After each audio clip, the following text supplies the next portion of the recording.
Members of Congress, I have the high privilege and distinct honor of presenting to you His Majesty Charles III.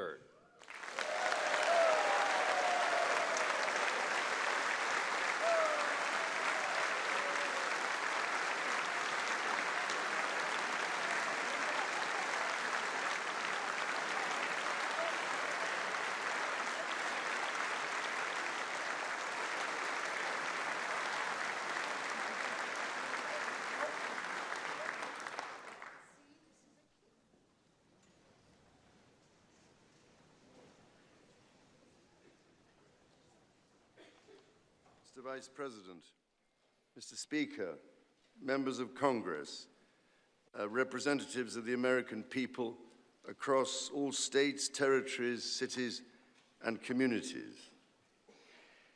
I would like, if I may, to take this opportunity to express my particular gratitude to you all for the great honor of addressing this joint meeting of Congress, and on behalf of the Queen and myself, to thank the American people for welcoming us to the United States to mark this semi-quincentennial year of the Declaration of Independence. And for all of that time,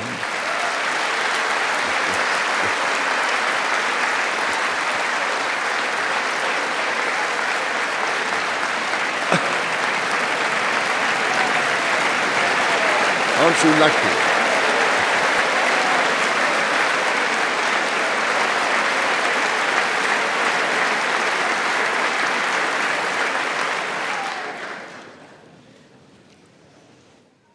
And for all of that time, our destinies as nations have been interlinked.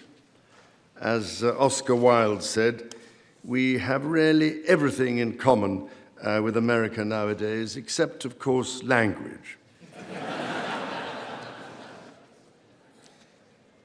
So, ladies and gentlemen, we meet in times of great uncertainty, in times of conflict from Europe to the Middle East, which pose immense challenges for the international community and whose impact is felt in communities the length and breadth of our own countries.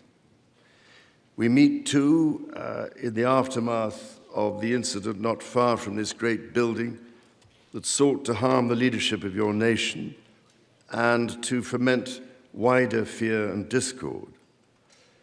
Let me say with unshakable resolve, such acts of violence will never succeed.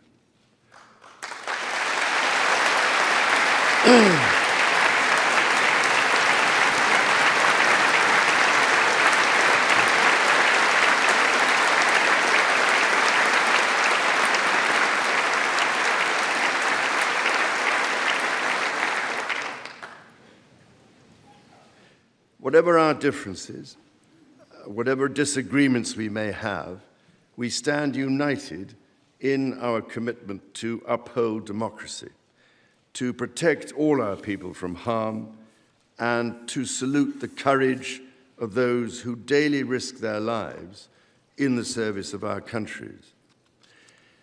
Standing here today, it is hard not to feel the weight of history on my shoulder, because the modern relationship between our two nations and our own peoples spans not merely 250 years, but over 4 centuries. It is extraordinary to think that I am the 19th in our line of sovereigns to study with daily attention the affairs of America. So I come here today with the highest respect for the United States Congress, this citadel of democracy created to represent the voice of all American people to advance sacred rights and freedoms. Speaking in this renowned chamber of debate and deliberation, I cannot help but think of my late mother, Queen Elizabeth, who in 1991 was also afforded this signal honor and similarly spoke under the watchful eye of the Statue of Freedom above us. Today, I am here on this great occasion in the life of our nations to express the highest regard and friendship of the British people to the people of the United States. Now, as you may know, when I address my own Parliament at Westminster, we still follow an age-old tradition and take a member of Parliament hostage, holding him or her at Buckingham Palace until I am safely returned. These days, we look after our guests rather well, to the point that they often do not want to leave.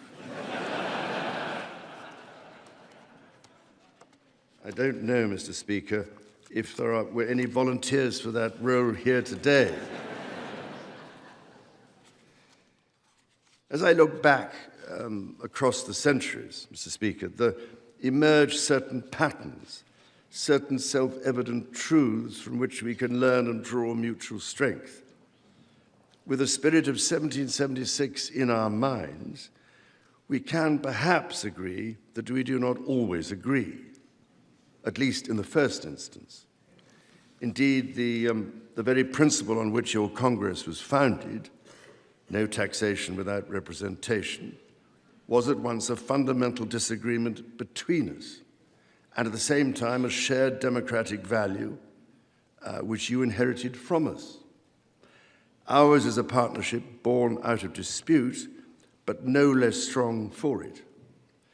So perhaps in this example, we can discern that our nations are in fact instinctively like-minded, a product of the common democratic, legal, and social traditions in which our governance is rooted to this day.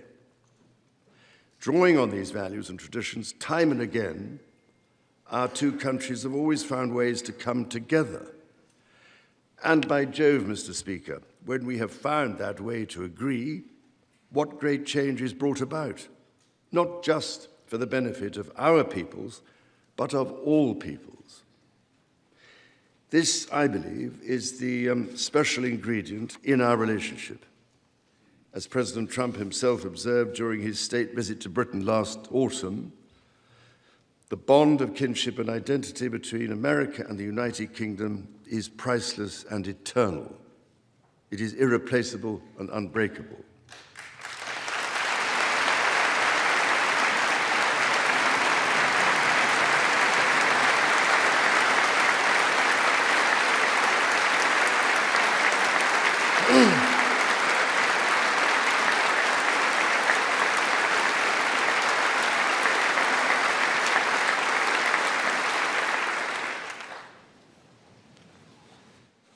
Mr. Speaker, this is by no means my first visit to Washington, D.C., the capital of this great republic.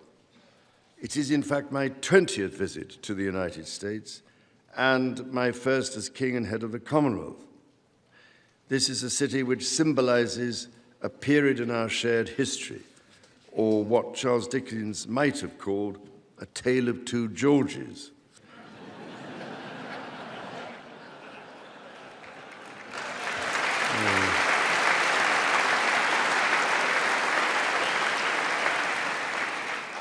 The first president, George Washington, and my 5 times great-grandfather, King George III. King George, as you know, never set foot in America, and please rest assured, ladies and gentlemen, I am not here as part of some cunning rearguard action.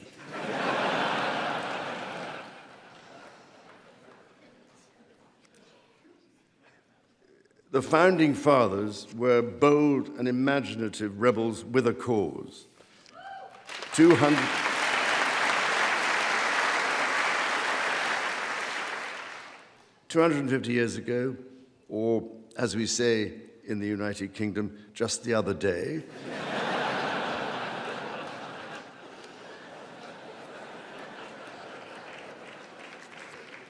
they declared independence. By balancing contending forces and drawing strength in diversity, they united 13 disparate colonies to forge a nation on the revolutionary idea of life, liberty, and the pursuit of happiness. They carried with them and carried forward the great inheritance of the British Enlightenment, as well as the ideals which had an even deeper history in English common law and Magna Carta.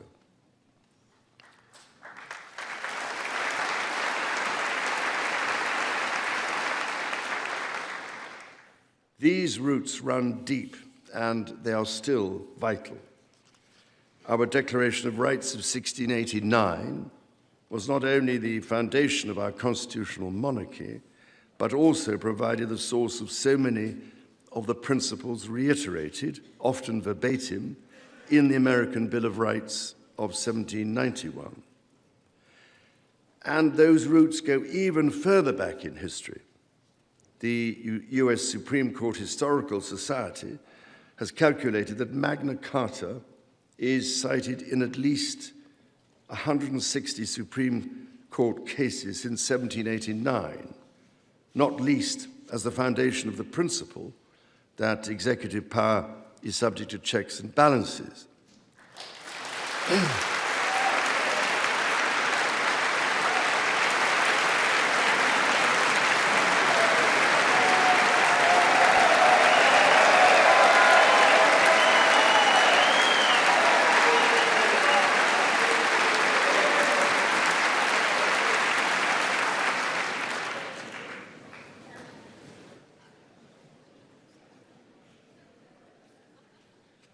This is the reason why there stands a stone by the River Thames at Runnymede, where Magna Carta was signed in the year 1215. This stone records that an acre of that ancient and historic site was given to the United States of America by the people of the United Kingdom to symbolize our shared resolve in support of liberty and in memory of President John F. Kennedy. Distinguished members of the 119th Congress, it is here in these very halls that this spirit of liberty and the promise of America's founders is present in every session and every vote cast, not by the will of one, but by the deliberation of many, representing the living mosaic of the United States. In both of our countries, it is the very fact of our vibrant, diverse, and free societies that gives us our collective strength, including to support victims of some of the ills that so tragically exist in both our societies today. And, Mr. Speaker, for many here, and for myself, the Christian faith is a firm anchor and daily inspiration that guides us, not only personally,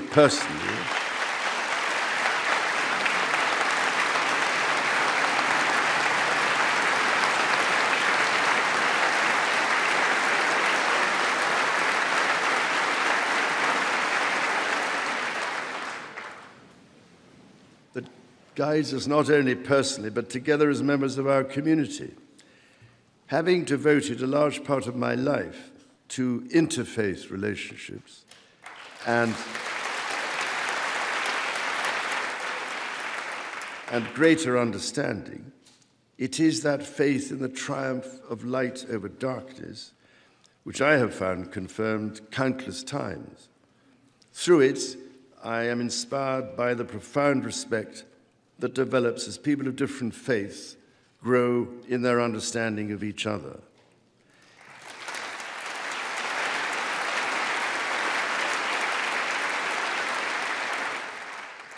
It is why, it is my hope, my prayer, that in these turbulent times, working together and with our international partners, we can stem the beating of plowshares into swords.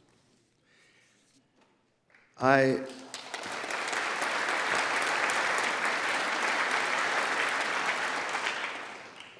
am mindful that we are still in the season of Easter, the season that most strengthens my hope.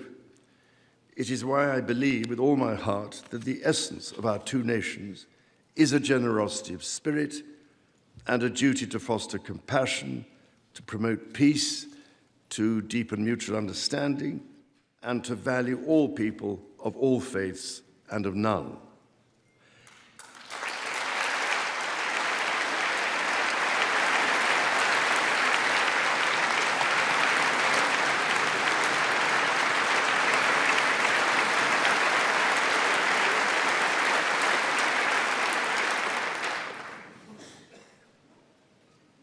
The alliance that our two nations have built over the centuries, and for which we are profoundly grateful to the American people, is truly unique.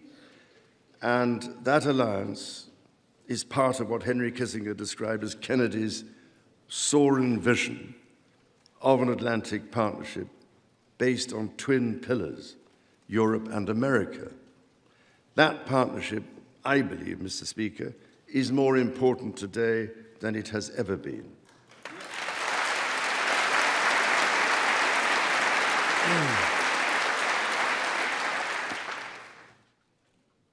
The first reigning British sovereign to set foot in America was my grandfather, King George VI. He visited in 1939 with my beloved grandmother, Queen Elizabeth, the Queen Mother. The forces of fascism in Europe were on the march, and sometime before the United States had joined us in the defense of freedom, our shared values prevailed. Today, we find ourselves in a new era, but those values remain. It is an era that is in many ways more volatile and more dangerous than the world to which my late mother spoke in this chamber in 1991. The challenges we face are too great for any one nation to bear alone. But in this unpredictable environment, our alliance cannot rest on past achievements or assume that foundational principles simply endure. As my Prime Minister said last month, ours is an indispensable partnership.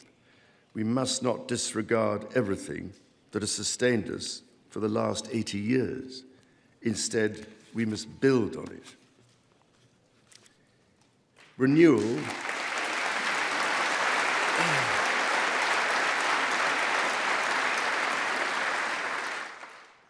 Renewal today starts with security.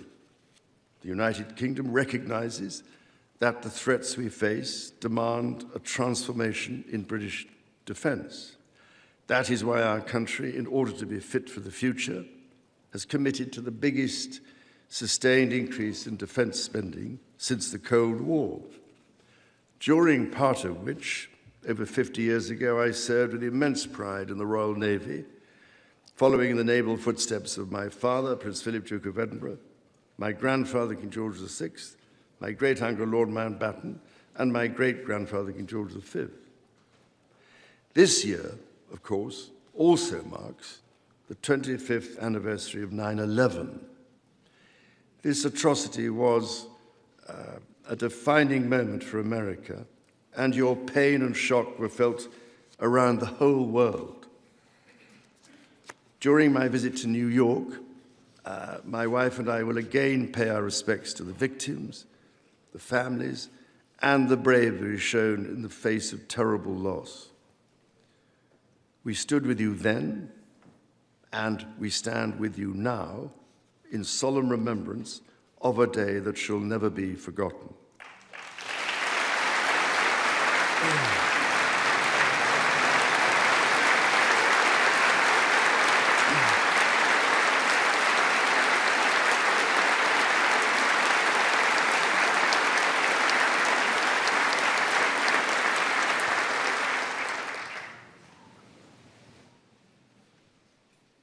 In the immediate aftermath of 9/11, when NATO invoked Article 5 for the first time, and the United Nations Security Council was united in the face of terror, we answered the call together, as our people have done so for more than a century, shoulder to shoulder through 2 world wars, the Cold War, Afghanistan, and moments that have defined our shared security.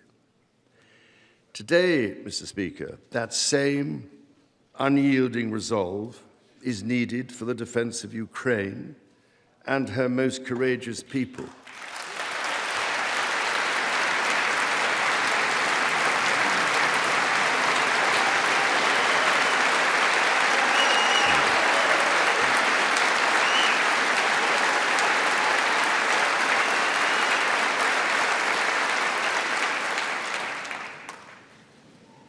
It is needed in order to secure a truly just and lasting peace. From the depths of the Atlantic to the disastrously melting ice caps of the Arctic, the commitment and expertise of the United States Armed Forces and its allies lie at the heart of NATO, pledged to each other's defense, protecting our citizens and interests, keeping North Americans and Europeans safe from our common adversaries. Our defense, intelligence, and security ties are hardwired together through relationships measured not in years, but in decades. Today, thousands of US service personnel, defense officials and their families are stationed in the United Kingdom, as British personnel serve with equal pride across 30 American states.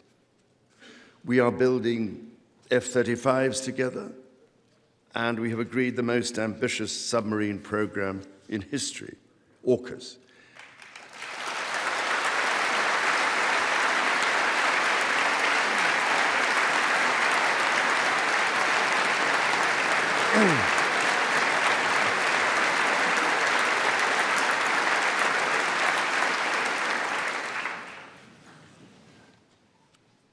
And we are doing it in partnership with Australia, a country of which I'm also immensely proud to serve as sovereign.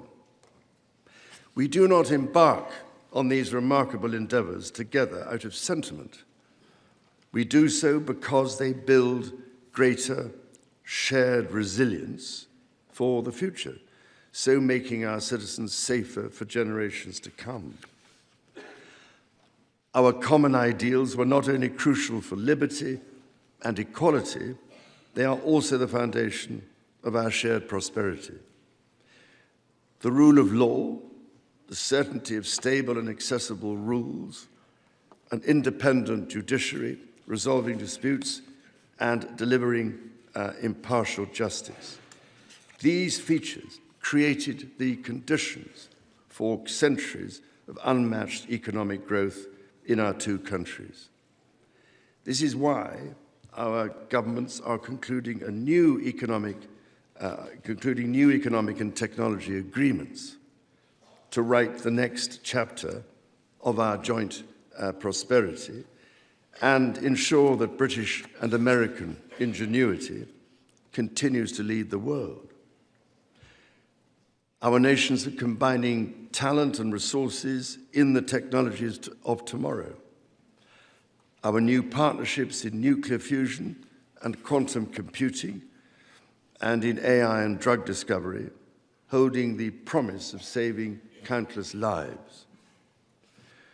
More broadly, we celebrate the $430 billion in annual trade that continues to grow, the $1.7 trillion in mutual investment that fuels that innovation, and the millions of jobs on both sides of the Atlantic, supported across both economies. These are strong foundations on which to continue to build for generations yet unborn. Our ties in education, research, and cultural exchange empower citizens and future leaders of both countries. The Marshall Scholarship, named after the great General George Marshall, and the association of which I am so proud to be patron, are emblematic of the connection between our two countries. Since its founding, more than 2,300 scholarships have been awarded, opening doors for Americans from all walks of life to study at the United Kingdom's leading universities. So as we look toward the next 250 years, we must also reflect on our shared responsibility to safeguard nature, our most precious and irreplaceable asset.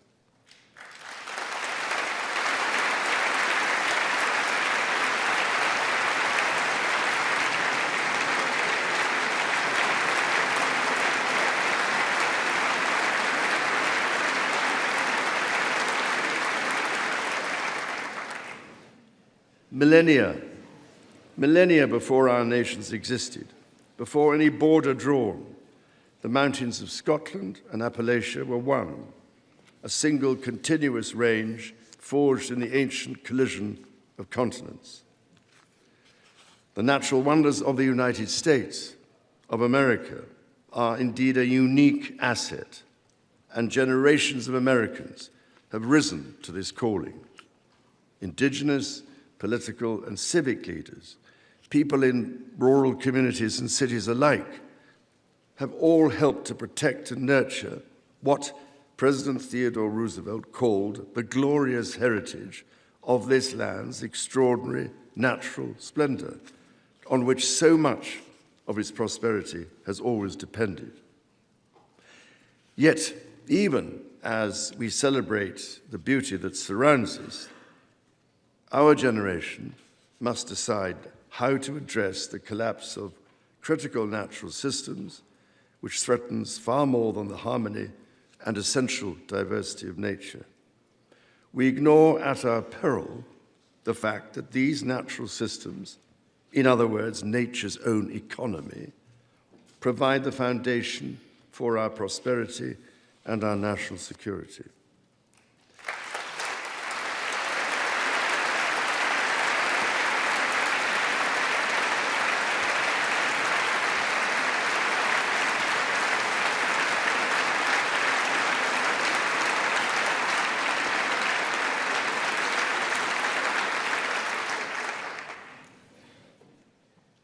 The story of the United Kingdom and the United States is at its heart a story of reconciliation, renewal, and remarkable partnership. From the bitter divisions of 250 years ago, we forged a friendship that has grown into one of the most consequential alliances in human history. I pray with all my heart that our alliance will continue to defend our shared values with our partners in Europe and the Commonwealth and across the world. And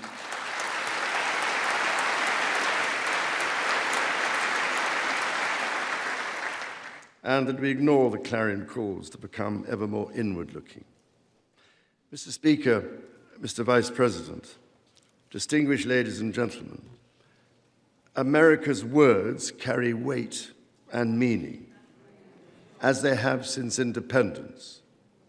The actions of this great nation matter even more. President Lincoln understood this so well with his reflection in the magisterial Gettysburg Address, that the world may little note what we say, but will never forget what we do. And so to the United States of America, on your 250th birthday, let our two countries rededicate ourselves to each other in the selfless service of our peoples and of all the peoples of the world. God bless the United States, and God bless the United Kingdom.